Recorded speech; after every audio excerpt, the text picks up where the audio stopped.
Pages 3 et 4 du cours.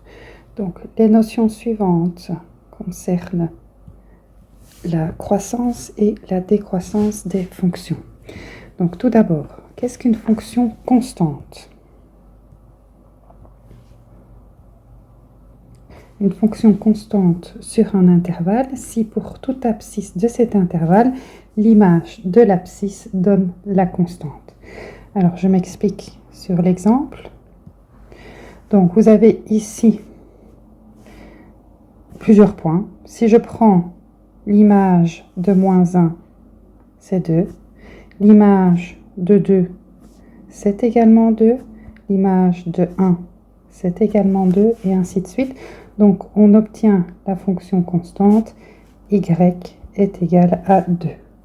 Donc, ce qui veut dire que pour chaque abscisse, l'image donne la même valeur k.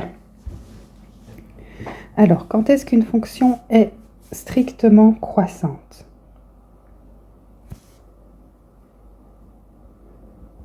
Une fonction est strictement croissante si pour deux abscisses de l'intervalle, la première abscisse x1 étant strictement plus petite que la deuxième abscisse x2, alors on a que les images correspondantes, l'image de la première abscisse est strictement plus petite que l'image de la deuxième abscisse.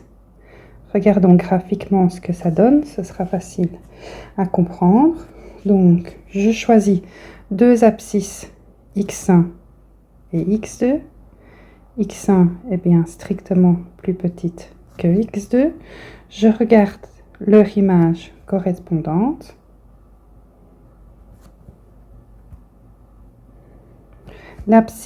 L'image de x1, c'est f de x1 et l'image de x2, c'est f de x2. Et qu'est-ce que je constate? Que l'image de x1 est bien strictement plus petite que l'image de x2. D'où cette fonction est strictement croissante, du moins sur un certain intervalle. Page suivante. Quand est-ce qu'une fonction est strictement décroissante?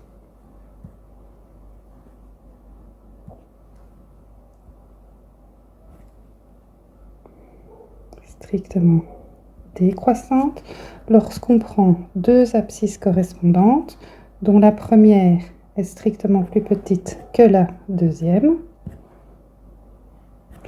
Alors, cette fois-ci, l'image de la première est strictement plus grande que l'image de la seconde. On va regarder sur l'exemple situé juste en dessous. Donc, prenons deux abscisses, x1 et x2 sur un certain intervalle. La première abscisse x1 est strictement plus petite que l'abscisse x2 et regardons les images correspondantes.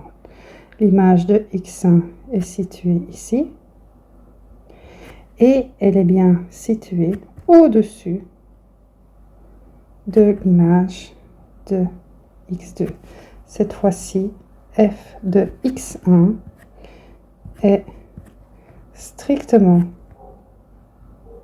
plus grand que f de x2. Ça, c'était la notion de fonction strictement décroissante.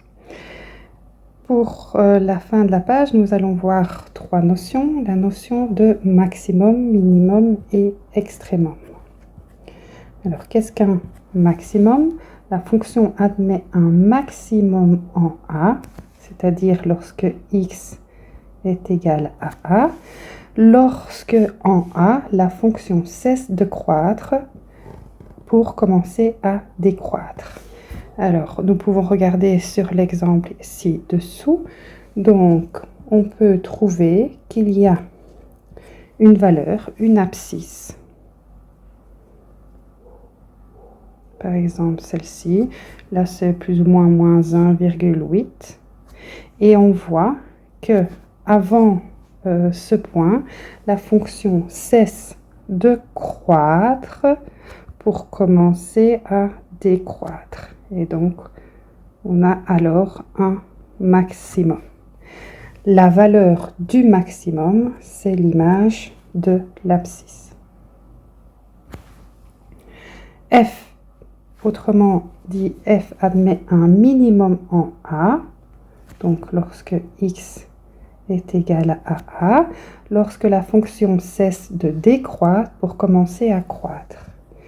Donc, ci-dessous, nous avons pour cette fonction, nous avons un minimum ici, donc pour une certaine abscisse, où la fonction cesse de décroître pour commencer à croître.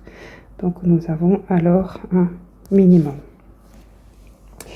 Et un extrémum, j'ai oublié de dire que la valeur du minimum, c'est évidemment l'image de l'abscisse. Quand est-ce qu'il y a un extrémum? Mais en fait, un extrémum, c'est soit un maximum, soit un minimum. C'est le terme qui rassemble les deux notions. Donc, lorsque graphiquement vous recherchez un maximum, on va faire une petite représentation. Lorsque la fonction cesse de croître pour commencer à décroître, donc on aura comme une montagne, et le minimum, lorsque la fonction cesse de décroître pour commencer à croître, on est dans le fond d'une vallée.